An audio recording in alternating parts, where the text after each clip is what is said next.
Bonjour à toutes et à tous, on se retrouve pour la seconde et dernière partie de l'entretien avec Hilario. C'est le moment d'en apprendre un peu plus sur le Lefty Show. On a demandé à Hilario quelques conseils destinés aux jeunes joueuses et jeunes joueurs qui souhaitent atteindre leur plus haut potentiel et jouer à leur plus haut niveau possible. Comme d'habitude, pensez à liker, à partager. Et pour rester informé des dernières vidéos Up to the League, n'oubliez pas de vous abonner à notre chaîne. Bon visionnage en compagnie d'Hilario et de Julien. A très vite.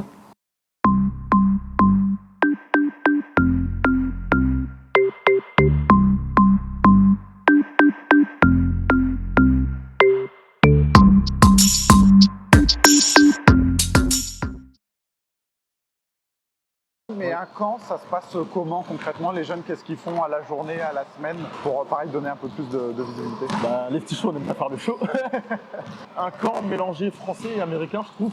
On commence le camp à 9h30. Donc on a une préparation et échauffement avec Maël. Et ensuite on divise le groupe en deux. Là aujourd'hui, vous avez pu voir, on a 3 coachs qui font un travail individuel sur une thématique par jour. Le tir, le dribble, les appuis, les fondamentaux tout simplement. Et Maël prend une partie sur la prépa physique. L'après-midi, donc on a un groupe qui a une équipe, donc vous avez pu voir l'équipe Black et l'équipe Pink, et on travaille sur des notions de collectif qu'on voit en centre de formation et qu'on voit aussi dans des prep schools ou universités. Et notre but, c'est que les gamins apprennent des notions et comprennent pourquoi ils font ça aussi. Et la plupart, je pense que ça les frustre parce que c'est des choses qu'ils ne voient pas en club. Et c'est le but, c'est que justement vous êtes à un camp pour apprendre. Et là, comme on l'a pu voir tout à l'heure, on avait un jeune qui n'a jamais vu des termes qu'on a utilisés, mais peut-être parce que je pense qu'on devait simplifier les choses, mais c'était le but de lui faire comprendre qu'il a des choses à apprendre. Et par la suite, sur le match, il s'est complètement lâché. Donc le but, c'est de faire un camp, bien sûr, de basket, mais un camp où ils apprennent des choses et des notions.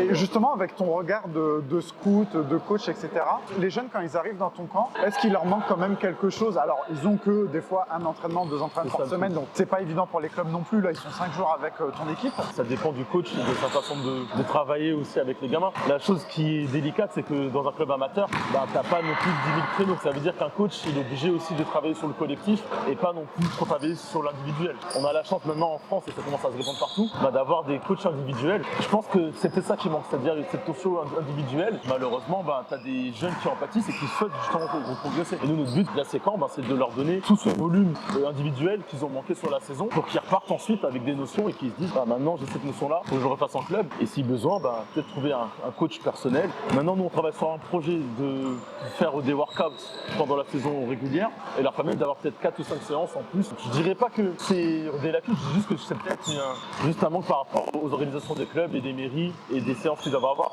Ouais, le temps, l'encadrement, tout le monde est bénévole, donc c'est pas évident. Ouais. C'est pas évident, quoi. Donc voilà. Et avec toutes tes expériences, donc tu as connu la Belgique, les États-Unis, plein de niveaux en France, donc on voit que tu amènes différentes cultures dans ce que tu fais, dans ce que tu mets en place. Tu as noté des différences flagrantes en termes d'encadrement, de jeu, etc.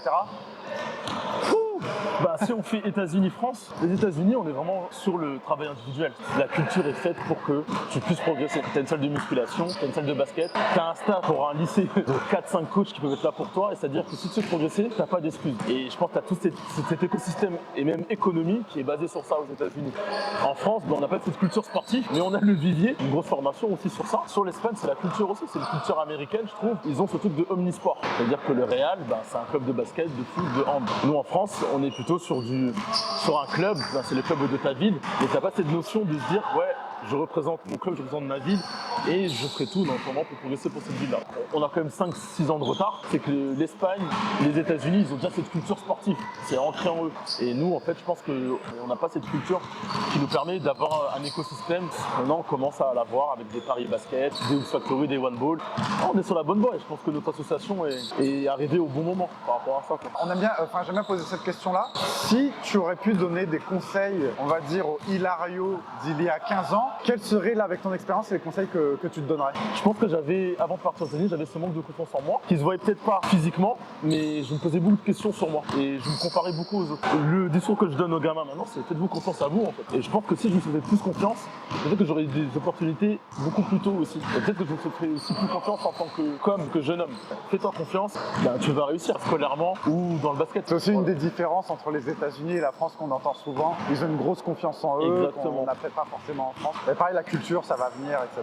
Bah, après, moi, j'ai vu ça quand je suis parti là-bas. Bah, moi, j'étais très collectif, je jouais pour les autres. Et bah, là-bas, c'était chacun pour soi. En fait, je l'ai compris après. Donc, j'ai réussi à avoir ce mix de pas être trop arrogant et non plus de pas me faire mâcher dessus, quoi. Et aussi, bah, l'éducation de ma famille, quoi. Mon père, c'est quelqu'un d'assez dur. Au début, je comprenais pas à cet âge-là. Tu comprends pas quand on va être trop dur avec toi. Et je le comprends maintenant que je suis papa. Lui, en fait, faut se faire confiance et se dire que les erreurs, c'est normal. Et fais des erreurs. Et dans tous les cas, ça te servira d'expérience parce que l'expérience te permet juste d'avancer, quoi. Si tu as un conseil à donner aux jeunes joueuses et aux jeunes joueurs pour devenir pro ou jouer au plus haut niveau possible et qu'ils peuvent, quels seraient ces conseils? Je vais en donner 3. Le premier, ce serait de se dire de jamais se comparer à d'autres joueurs. C'est-à-dire que chacun a son chemin. C'est pas parce que tu as une personne qui en U15 cartonne et que toi tu n'es peut-être pas encore au niveau que tu ne seras pas joueur professionnel. Le plus important, c'est d'être coachable. Deuxième conseil, aimer le basket, être passionné de basket. Parce que être professionnel, c'est un métier et si tu n'aimes pas ton métier, bah, ça va être compliqué. Un joueur pro, c'est un amoureux du basket, avant tout, c'est un passionné du basket. Donc aime ton sport et je pense que les entraînements, les dizaines d'entraînements, ça, tu aimeras ça parce que c'est ta passion. Et troisième conseil que j'ai déjà donné, fais-toi confiance. C'est pas parce qu'on t'a dit non une fois, 2 fois, 3 fois qu'à la 4e fois, bah, on te dira pas oui. Que les échecs sont faits, ont progressé et un non, c'est peut-être un petit ruant. Donc voilà les 3 conseils que je donnerais pour atteindre de haut niveau. Après, il y a des circonstances, la chance, les coachs, mais ces 3 conseils-là, en tout cas pour te construire pour le haut niveau, il faut les prendre parce que c'est des conseils de vie tout court en fait. Les joueuses ou les joueurs vont forcément s'épanouir dans leur pratique C'est du ça. basket. Peu importe le niveau, c'est principal, c'est vraiment, ça. comme tu dis, d'aimer, de s'épanouir, quoi. Ce que je peux vous dire aussi, c'est que n'hésitez pas à poser des questions. Nous, on est assez ouverts sur les réseaux sociaux aussi et il n'y a pas de questions bêtes. Même si voilà, maintenant on a beaucoup de messages, beaucoup d'emails, on répond à tout le monde. On est là pour ça, tout simplement.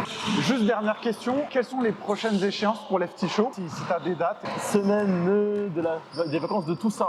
On a un stage qu'on organise ici aussi. Donc là, ce sera la première semaine des vacances. Donc c'est ouvert à tout le monde. Donc c'est un camp qu'on ouvre entre 20 à 40 jeunes. Là, ce sera en Ile-de-France. On est en train de bosser pour faire un stage aussi du côté de Tours. Et ben, les échéances, ça va être les détections ouvertes pour la Lefty Draft. Donc on donnera les informations sur nos réseaux sociaux, sur Instagram. Ce sera plusieurs détections qui seront un peu partout en France. Et on sélectionnera les meilleurs profils, pas les meilleurs joueurs, les meilleurs profils qui intégreront la Lefty Draft en février. Et décembre, ben, la Crossfire League avec Crossfire Basketball représenter les petits shows, quoi, tout simplement. Voilà. Donc, bah, pour les jeunes qui nous regardent, bah, n'hésitez pas à aller sur Instagram du Lefty Show. Un grand merci Hilario de nous avoir accueillis aujourd'hui. C'était génial les gars.